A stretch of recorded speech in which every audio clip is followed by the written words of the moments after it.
요한복음 16장 7절 8절만 읽고 오늘 시작하겠습니다. 시작. 그러나 내가 너희에게 실상을 말하노니 내가 떠나가는 것이 너희에게 유익이라. 내가 떠나가지 아니하면 보혜사가 너희에게로 오시지 아니할 것이요 가면 내가 그를 너희에게 보내리니 그가 와서 죄에 대하여 의에 대하여 심판에 대하여 세상을 책망하시리라. 아멘. 그래서 오늘은 이제 바로 이런 성령에 대한 부분, 앞에서 보면은 쭉 다른 복음서에 보면 한 12군데 정도 성령에 대해서 이렇게 부분적으로 얘기했던 걸 보게 됩니다. 반면에 이제 주님이 마지막 공생의 주간에는 집중적으로 성령에 대해서 쭉 말씀하시는 것을 우리가 알 수 있죠. 아마 집중적으로 말씀하신 성령의 말씀은 보통 4가지로 여기선 보통 보게 됩니다.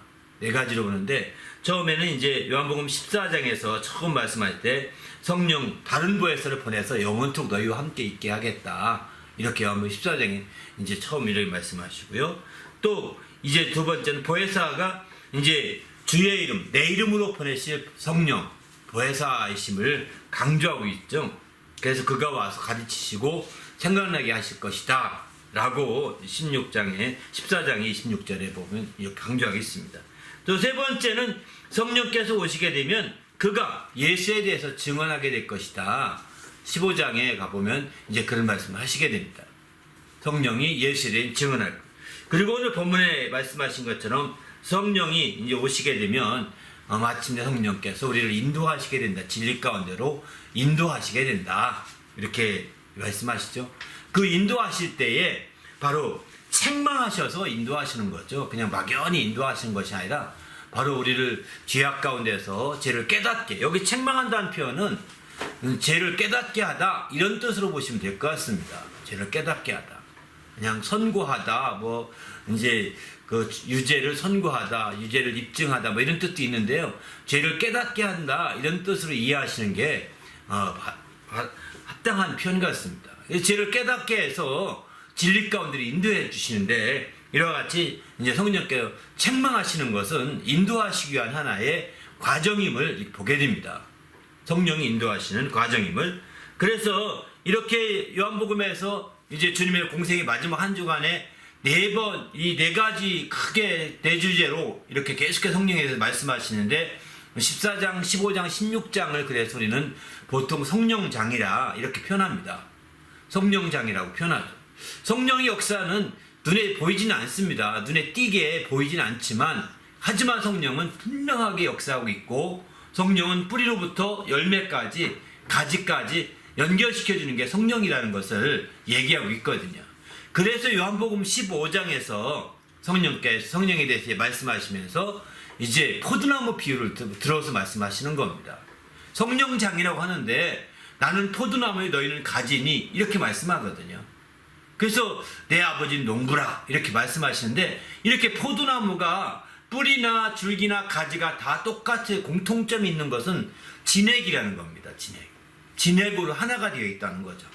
이런 것처럼 성령이 마치 눈으로는 눈에 띄지는 않지만 이렇게 보이지 않게 우리를 하나 되게 하시고, 또 우리를 주님과 하나 되게 하시고, 아버지 안에서 하나 되게 하시고, 성도 간에 하나 되게 하시는 이런 성령의 역사를 여기 요한복음 15장에서는 사실은 비유적인 측면에서 얘기도 하고 있는 거죠.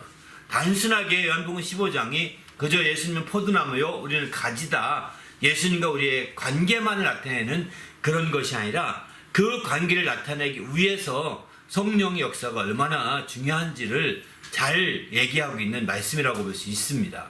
그래서 이렇게 요한복음 그 성령장에서 포도나무 비유로 주님께서 이렇게 직접 이렇게 말씀하시는 걸 보죠. 그런 측면에서 본다면 이렇게 성령에 대해서 깊이 있게 얘기하시며, 궁극적으로는 이 성령을 통해서 인도받기를 간절히 원하겠다는 거죠. 요한복음 16장은 그 성령의 인도함 가운데 우리가 새롭게 될 것을 강하게 얘기하고 있거든요.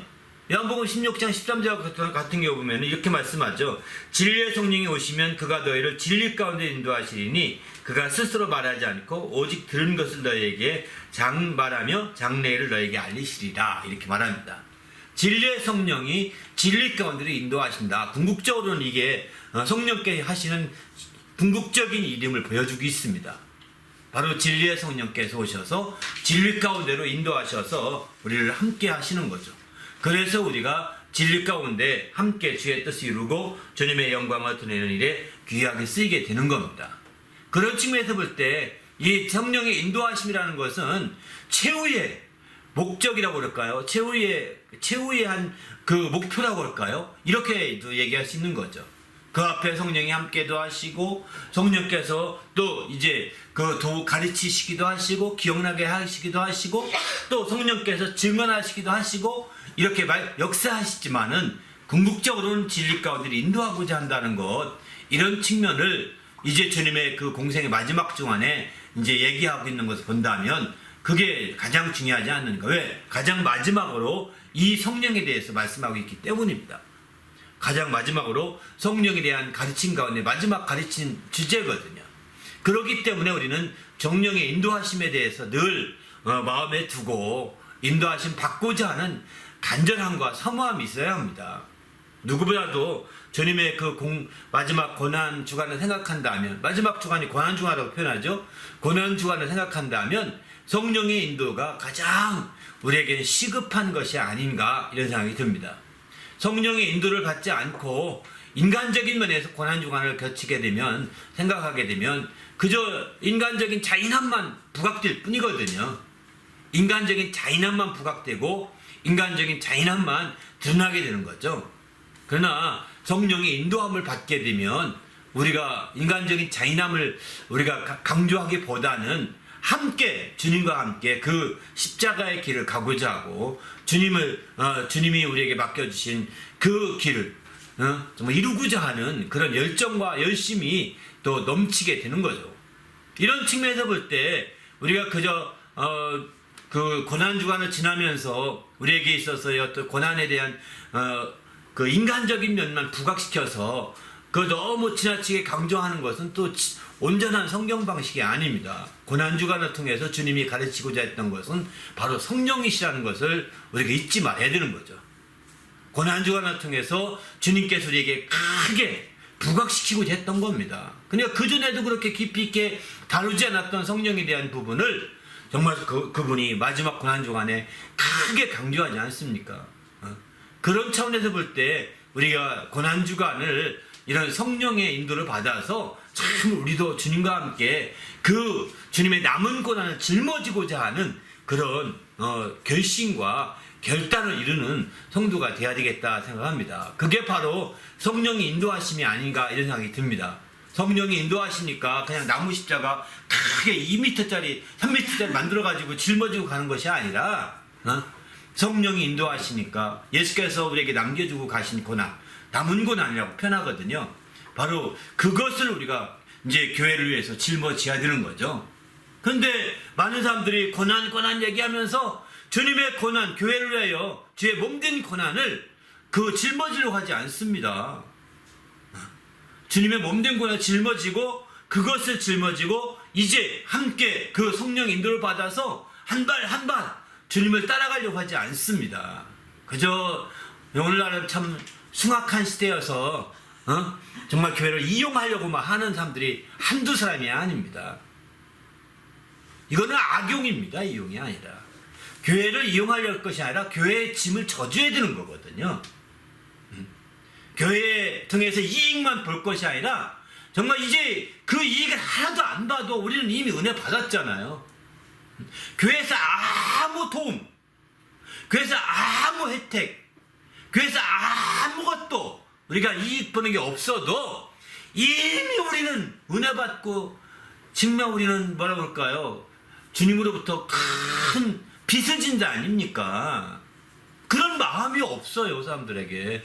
이 고난주간에 내가 정말 은혜 받은 자요, 주님께 빚을 진 자라고 하는 그런 개념이 없습니다. 그러니까 이용하려고 하는 겁니다. 이 교회 가면 이거 하고, 저기 가면 저거 이용하고, 저기 가면 저거 이용하고, 이렇게 이용하는 거예요. 이거는 악용이에요. 이거는 악한 거지. 이렇게 이용하다 보면 당신은 믿음이 떨어지게 될 겁니다. 교회의 그 고난을 짊어져야 되는 겁니다. 교회의 고난을 짊어지고, 이렇게 짊어지고, 그게 성령이 인도하셔서 하실 일이거든요. 교회의 권한을 짊어지고 나갈 때 성령께서 이끌어 주시고 인도해 주시는 거죠. 그렇기 때문에 우리는 주님 안에서 마지막 때에 정말 주님의 교회를 위해서 남은 고난을 짊어지는 아주 그런 확실한 믿음을 발휘하시길 부탁드립니다. 할렐루야. 바로 고난주간에 성령에 대해 집중적으로 가르친 이유가 바로 여기 있다고 볼 수가 있는 거죠.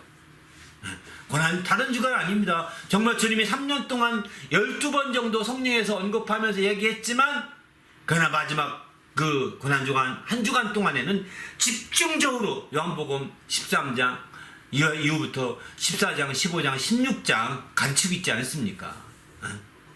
14장, 15, 16장은 성령장이라고 표현하는데 이렇게 성령을 집중적으로 가르치시거든요. 그런 것은 바로 주님의 남은 고난을 성령의 인도함 받아서 담당하고 남은 고난을 정말 짊어지기를 간절히 주님이 원하신 거죠. 그래서 교회의 연약함을 짊어지고 교회를 세우는 자가 되라고 이렇게 말씀하고 있는 거거든요. 정말 교회를 세우는 자가 돼야지 교회를 그저 허는 자가 된다면 더 말할 것도 안 되고 이용하는 것도 안 됩니다. 교회를 이용하려고만 하는 것은 이건 악한 자들이 하는 짓입니다. 이용하려고 해서 안 되겠지만 교회에 짐을 져서 교회의 남은 고난을 주님의 남은 고난을 짊어지고 나가는 그런 성도가 될 때 성령이 확실하게 이끌어 주시고 인도해 주셔서 하나님의 놀라운 역사 이루게 되는 거죠. 그래서 주님께서는 주님의 특별 고난 주간에 성령에 대해서 집중적으로 말씀하고 있다는 것을 전제로 해서 오늘 말씀을 좀 나누고자 합니다. 우리 모두가 주님 안에 마지막 때 깨어서 정말 주님의 그 남은 고난을 성령의 인도함 가운데 담당하는 성도가 되시길 바랍니다. 그래서 주님의 교회를 세워가는 거죠. 주의 몸된 교회를 함께 세워가는 겁니다. 어느 한두 사람이 넌 지도하니까 네가 책임져 이게 아니거든요. 우리는 오늘 처음 나온 성도라 하더라도 이런 정말 주님의 성령이 인도하시게 되면 교회를 위해서 이런 거룩한 주님의 남은 고난을 짊어지고자 하는 마음이 생기게 되어 있습니다. 그래서 함께 그 짊어지고 교회를 세우는 일에 앞장서게 되는 거죠. 그렇지 않고 우리가 정말 교회를 이용하거나 또 악용하거나 또 교회에 대해서 그저 그냥 있으려고만 한다면 이것은 자기 영혼에게 유익이 없습니다. 유익이 없어요. 성령의 인도함 받아서 이렇게 주님의 남은 고난을 담당함으로 정말 주님이 고난 주간에 성령을 가르치신 그 뜻이 그 취지가 이루어질 수 있기를 부탁드립니다. 할렐루야. 설명한 부분 함께 읽고서 좀 시작하겠습니다. 시작. 예수께서 공생의 마지막 한 주간 동안에 가장 강조해서 가르쳐 주신 것은 성령에 대한 것이었습니다. 그 전에는 성령에 대해서 12군데 정도 부분적으로 언급하시는데 공생의 마지막 한 주간에는 집중적으로 말씀하셨습니다. 그리고 그 공생에 마감하면서 더욱더 성령을 강조하며 가르치셨습니다. 이는 주님께서 세상에 계실 때는 성령보다는 주님께서 중심이 되어 역사하셨지만 그가 세상을 떠나가게 되면서 그 중심이 바로 성령으로 바뀌어가고 있음을 보여줍니다. 그래서 그가 성령을 떠나 승천하신 날에는 예루살렘을 떠나지 말고 성령을 기다리라고 부탁까지 하셨습니다. 이는 성령이 인도해 가시는 예수님 성령께서 세상을 책망하시되 죄와 의와 심판에 대하여 책망하셔서 바르게 인도하실 텐데 그것이 얼마나 귀한지 한번 살펴봅시다. 아멘. 주님의 공생의 기간에는 성령에 대해서 부분 말씀하셨고 했던 것은 주님 중심으로 모든 것이 역사하셨기 때문인 거죠. 주님 중심으로. 그러나 이제 주님이 이제 이 세상을 떠나가면서 앞선 시간에 세상을 떠나가심에 대해서 말씀드렸습니다. 세상을 떠나가면서 이제 바로 성령에 대해서 집중적으로 말씀하는 것은 성령이 중심이 되어 이렇게 세워져 갈 것을 예고하고 있는 거죠, 사실은. 그래서 주님은 이제 마지막에 그분이 이제 죽으셨다가 부활하시자마자 성령을 받으라 하시고 40일 동안 계신 후에 다시 이제 승천하셔서 완전히 세상을 떠나가실 때 그때에 이제 성령을 기다리라. 예루살렘을 떠나지 말고 너희 생계 문제가 있는데 그 생계 문제 때문에 예루살렘을 떠나지 말라. 그리고 끝까지 성령을 기다려라. 이렇게 부탁까지 하시게 됩니다. 그렇게 했던 것은 이제 성령이 인도해 가시는 새로운 성령의 시대가 펼쳐질 것을 예고하고 있는 거죠, 사실은. 새로운 성령의 시대가 이제 펼쳐질 것을 예고하고 있는 겁니다. 그렇기 때문에 우리는 이 성령이 정말 역사하시는 그런 시대를 우리가 오늘날은 이런 성령이 역사하시는 시대입니다. 성령 시대라고 표현하고, 그래서 펼쳐진 것이 사도행전 시대 아니겠어요? 사도행전은 성령 행전이라고 표현합니다. 사도행전은 성령으로 완전히 처음부터 끝까지 이루어진 그 사역들이었기 때문입니다. 그런데 오늘날 어떤 사람들은, 어떤 학자들은 이제 사도행전은 사도행전 그 시대의 것이다, 지금은 아니다, 이렇게 얘기합니다. 사도행전은 지금도 사도행전 28장, 29장, 30장 계속 써가고 있는 겁니다. 우리가 사도행전 28장까지 29장, 30장 이 내용들은 우리가 펼칠 내용들이거든요. 계속해서. 그런데 이 사도행전에 있던 성령의 역사는 그때 그 시대에 독특했기 때문에 그때 역사하신 거라고만 이렇게 강조하는데요. 이렇게 말하면 성경이 그저 어느 한 시대에 국한된 말씀으로밖에 볼 수 없거든요. 성경이 어느 한 시대에 국한된 말씀으로 본다면 그러면 성경은 진리가 아닙니다. 진리는 시대를 초월하여서, 진리는 정말 이게 역사해야 되거든요. 진리는 시대를 초월합니다. 여러분, 태양이 도는데 진리라고 그러잖아요. 우리가 이거는 시대를 초월해, 지금도 돌고 앞으로도 돌 겁니다. 언제까지인지 모르겠지만 이런 것처럼 세상의 진리도 이렇게 시대를 초월해서 계속해서 이어지지 않습니까? 이렇게 되는 것처럼 똑같습니다. 진리는요, 시대를 초월하는 겁니다. 시대를 초월해서 이렇게 동일하게 역사하는 게 진리거든요. 그런데 사도행전 시대에, 특별히 사도 시대에 특별했던 거다. 성령은 그 시대에 꼭 필요했기 때문에 성령이 이렇게 역사하셨던 거다. 그리고 오늘날은 좀 다르다, 이렇게 말한다면 진리가 아니에요. 사실은 이거는요, 왜곡된 해석인 것 뿐입니다. 저는 성령의 역사가, 성령이 진리의 성령이시고 또 우리를 진리 가운데 인도하시는다고 하신 오늘 본문의 말씀 생각한다면, 사실은 성령은 바로 사도행전의 시대의 성령은 지금도 여전히 21세기에도 여전히, 아니 22세기 또 23세기가 존재한다면 그때도 여전히 성령께서 역사하실 거라고 확신합니다. 우리는 그런 차원에서 볼 때 우리가 믿음으로 말미암아 이런 성령의 역사에 대한 확신을 가지고 나갈 때 하나님을 기쁘시게 할 수 있는 거죠. 이런 성령을 우리가 고대하고 이런 성령의 역사를 바라봐야 사실은 이제 성경을 읽더라도 그대로 그 성경의 역사가 나타나기도 하고 그게 드러나는 거 아니겠습니까? 그러나 이제 그 시대만 그것이고 그 시대에 독특한 특수한 것이었다고 한다면 이거는요, 진리가 아니라는 뜻이에요. 스스로 말하는 것이. 진리는요, 변함이 없는 겁니다. 진리는 시대를 초월해서 변함이 없는, 시대가 초월해도 변함이 없는 거예요. 사도 시대나 지금 시대나 변함이 없는 게 진리거든요. 그렇기 때문에 우린 주님 안에서 이 오늘 성령에 대한 말씀들은 이 진리의 성령이신지라, 진리의 성령이신지라, 또 진리 가운데 인도하시는지라, 사실은 성령의 인도하심의 부분은 변함이 없는 겁니다. 사도행전이나 오늘날이나. 그렇기 때문에 우리가 이제 오늘날에 21세기 와서도, 20세기가 지난 오늘날에 와서도 이제 사도행전을 붙들고 성령의 역사 있게 되도록 간절히 간구해야 되는 거죠. 간절히 몸부림치면서 몸부림쳐야 되는 거죠. 그렇게 할 때 성령께서 또 역사해 주시고, 성령으로 말미암아 많은 방언도 말하게 하시고, 또 성령으로 말미암아 이런 은사들이 나타나게 해주시고, 성령으로 말미암아 능력의 역사가 또 함께 펼쳐지지 않겠습니까? 이런 시대를 우리가 소망하면서 또 믿음으로 도전해 가시기를 부탁드립니다. 한 줄 한 줄 봐보십시다. 예수께서 말씀하시기를 떠나가는 것이 제 아들에게 유익하다고 했는데 어떤 점에서 그럴까요? 7절 말씀이 있습니다. 그러나 내가 너희에게 실상을 말하노니 내가 떠나가는 것이 너희에게 유익이라. 내가 떠나가지 아니하면 보혜사가 너희에게 오시지 아니할 것이요 가면 내가 그를 너희에게 보내리니. 떠나가는 것이 유익이라는 겁니다. 바로 떠나가지 아니하면 유익함이 없다는 거죠. 한마디로 말해서. 그러면 그 어떤 점에서 유익한 거냐? 떠나가시게 되면 보혜사가 오시게 된다는 거죠. 떠나가서 바로 앞서서 말씀하고 있었죠. 그 내가 가면 아버지께 구해서 너에게 성령 보혜사를 보내시겠다 하고 14장에서 말씀하고 있거든요, 이미. 이런 차원에서 볼 때 이제 성령 아버지께 가서 구해서 보내겠다고 하신 성령이시기 때문에 그분이 아버지께 가야 되는 겁니다.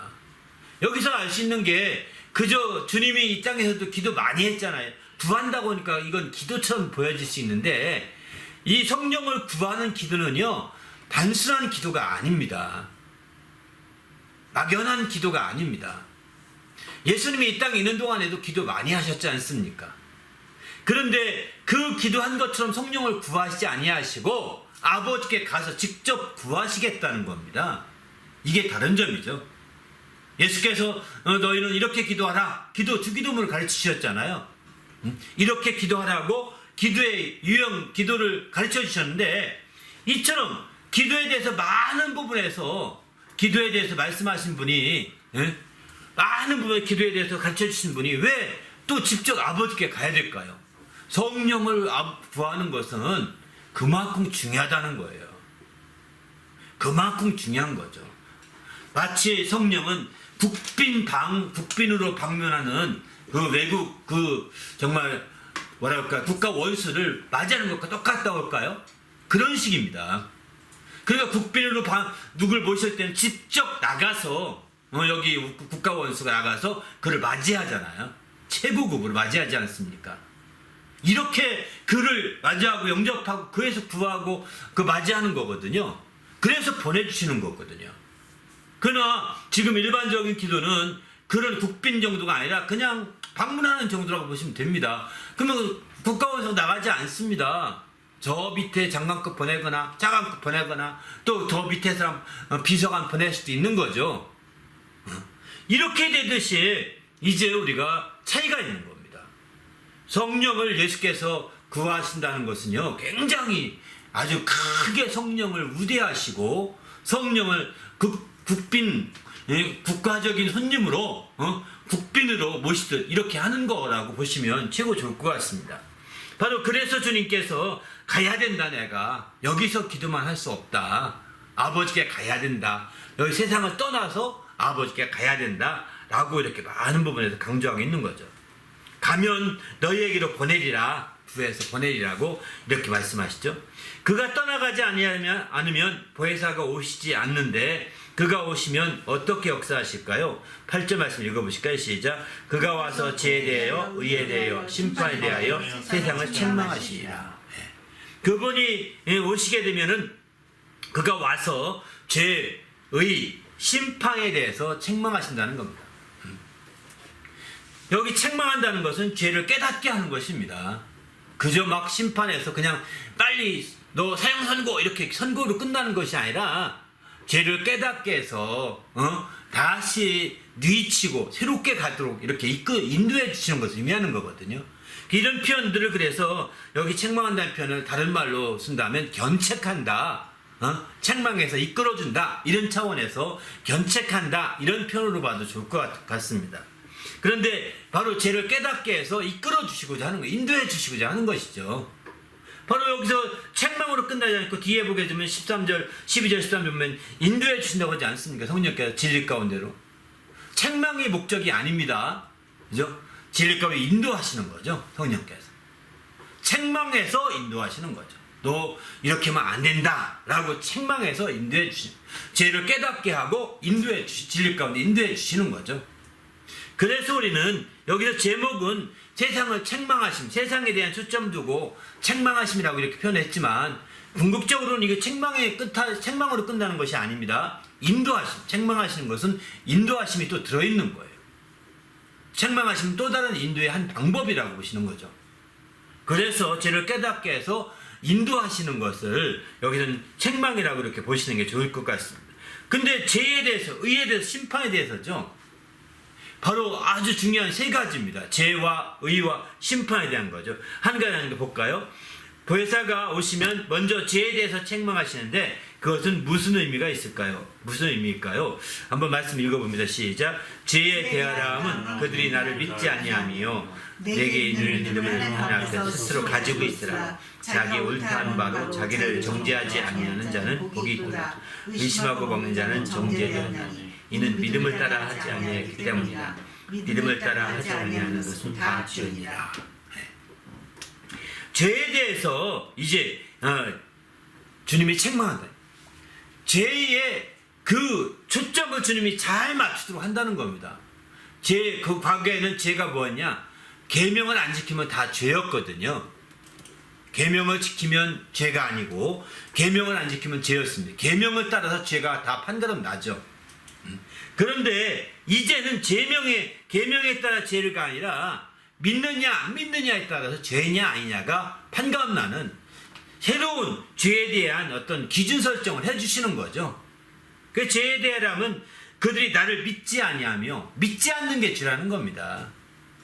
믿지 않는 게. 지금은 우리가 거짓말한 죄도 있고 또 우리는 또 뭐 여러 가지 죄들이 많을 수 있죠. 다양하게 도둑질한 죄도 있고 많이 있지 않겠습니까? 하지만 어떤 죄보다도 어떤 그런 종류의 죄를 지금 얘기하고자 함이 아니라 그런 거짓말이나 도둑질이나 이런 죄는요 계명을 어긴 겁니다. 구약의 계명을 특별히 어긴 거라고 볼 수 있는 거죠. 하나님 말씀을 어긴 것이죠. 불순종한 것이죠.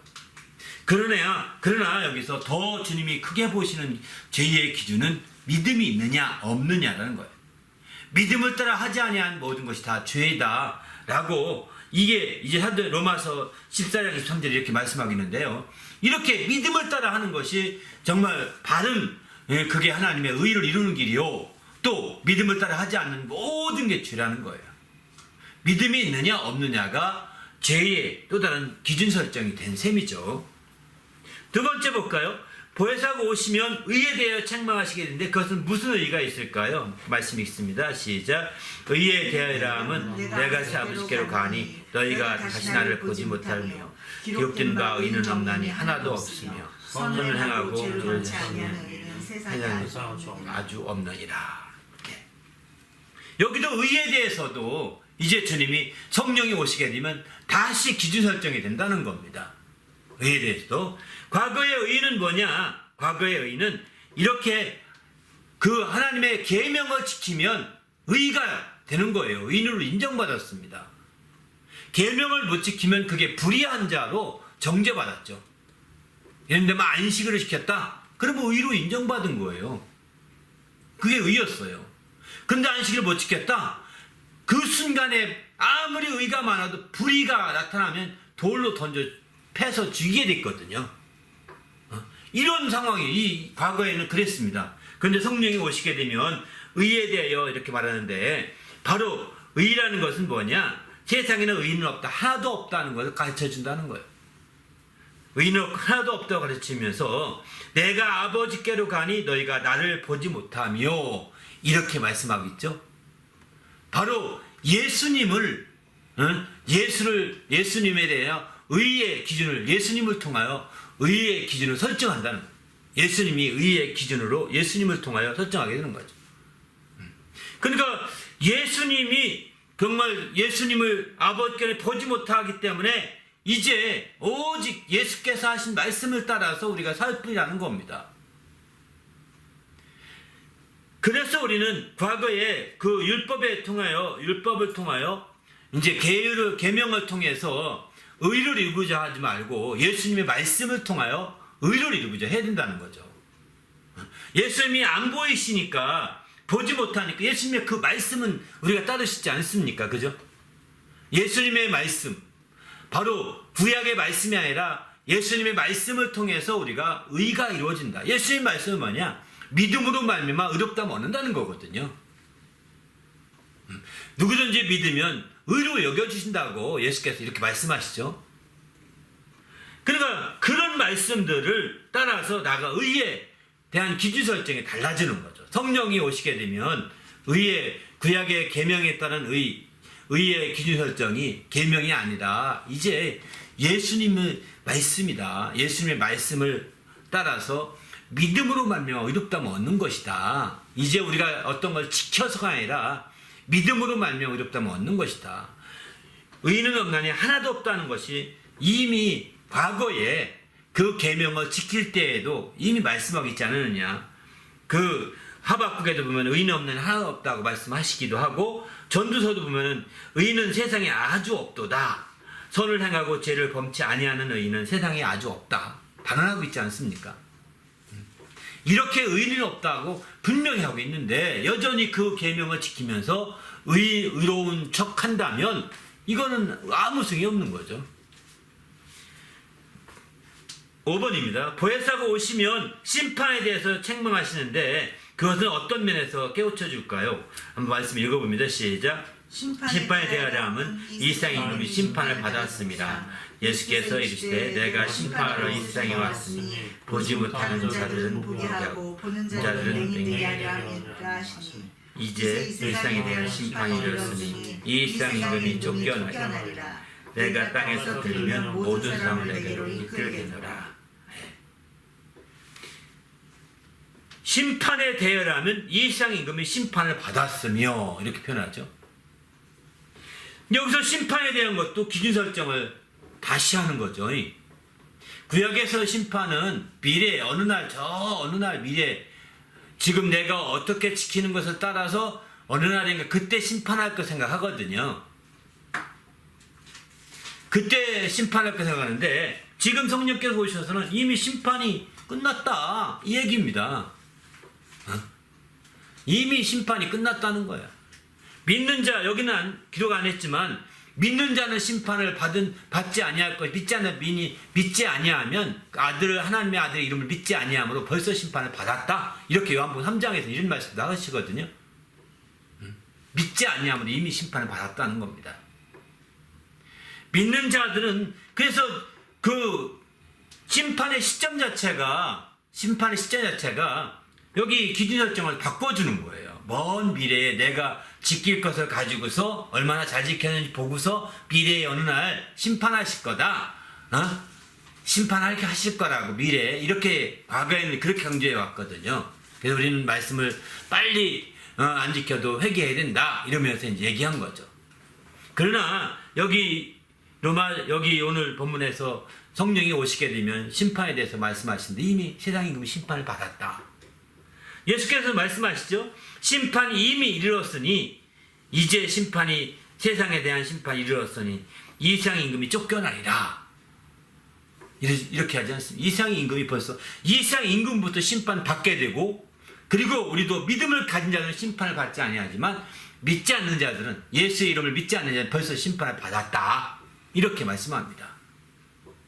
그러니만큼 우리는 이제 정말 심판에 대한 생각도 바꿔야 되는 거예요. 사실 성령께서 오시면 심판에 대한 생각도 바꿔주실 것이다 라고 말씀하고 있는 거죠.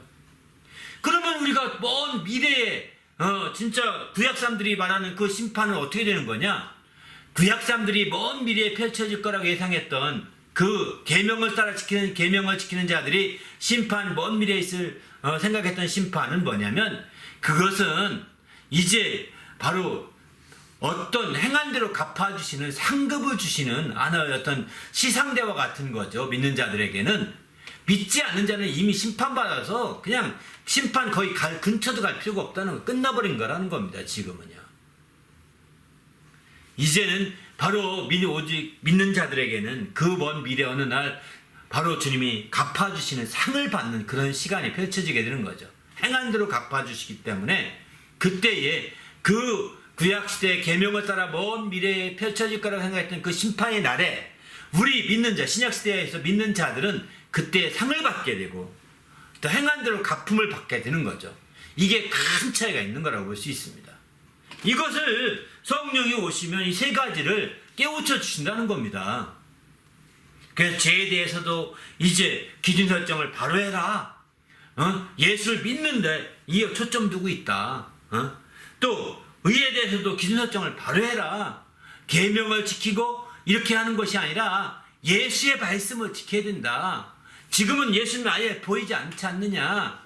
그러니 그 말씀을 소중히 여겨야 된다. 라고 가르쳐주는 거죠, 사실은. 또 세 번째, 심판에 대해서도 이제 먼 미래 어느 날 계명을 지키면 미래 어느 날 심판받을 거다. 행한 들 다 갚아준다. 이렇게 그런 어떤 설정을 지금 믿음으로 지금 믿느냐 안 믿느냐 이것으로 말미암아 사실은 심판이 받을 수도 있고 이미 받은 것이고 또 이미 심판이 끝난 것과 다름이 없다는 겁니다. 이 세 가지가 사실은 다 믿음에 함께 믿음으로 연결되기도 합니다. 그렇기 때문에 우리가 여기서 이제 주님이 가르쳐 주시는, 성령이 가르쳐 주시고 깨우쳐 주시는 이와 같은 세 가지를 우리는 마음에 깊이 둬야 되는 거예요. 이렇게 하는 이유는 뭘까요? 바로 6번에 보면 나오게 됩니다. 이 보혜사는 진리의 성령을 가리키는데 그분이 오시면 어떻게 인도하실까요? 12절 13절 같이 읽습니다. 시작. 내가 아직도 너희에게 이를 것이 많으나 지금은 너희가 감당하지 못하리라. 그러나 진리의 성령이 오시면 그가 너희를 모든 진리 가운데로 인도하시리니 그가 스스로 말하지 않고 오직 들은 것을 말하며 장래일을 너희에게 알리시리라. 바로 이렇게 해서 결국 성령께서 우리에게 이제 진리 가운데 인도해 가시는 거죠. 죄에 대해서, 의에 대해서, 심판에 대해서 깨우쳐 주시고, 그래서 마침내 이제 진리 가운데로 나가게 하시는 겁니다. 진리 가운데로. 그래서 그 진리 가운데 나가게 하시는, 인도하시는 성령을 진리의 성령이라고 이렇게 표현하고 있습니다. 진리 가운데로 인도하시는 성령을 진리의 성령이라는 겁니다. 그래서 그 성령이 오셔서 이제 스스로 말하지 않는 거예요. 그 진리의 성령은 스스로 임의로, 자기 자의로 말하지 않고 오직 들은 것을 말하며 장래 일을 너에게 알리시리라. 이렇게 해서 정말 들은 것들을 깨우쳐 주시고 또 예수님이 들려주신 말씀들, 이런 말씀들을 깨우쳐 주셔서 마침내 장래의 일을 알리시는 거죠. 이렇게 장래에 이끌어 가시는 거예요. 이렇게 우리를. 이렇게 하시는 놀라운 역사들이 성령의 인도하심이라고 이렇게 보는 거죠. 7번입니다. 성령이 오시면 진리 가운데로 인도하실 때 무엇을 나타내며 어떤 것을 가지고 알리시게 될까요? 있거든요. 14, 15절 읽습니다. 시작. 그가 내 영광을 나타내니 내 것을 가지고 너에게 알리겠습니다. 무릇 아버지께 있는 것은 다 내 것이요. 그러므로 내가 말하기를 그가 내 것을 가지고 너에게 알리시리라 하였노라. 성령이 오시게 되면 이제 주님의 영광을 나타낸다는 거예요.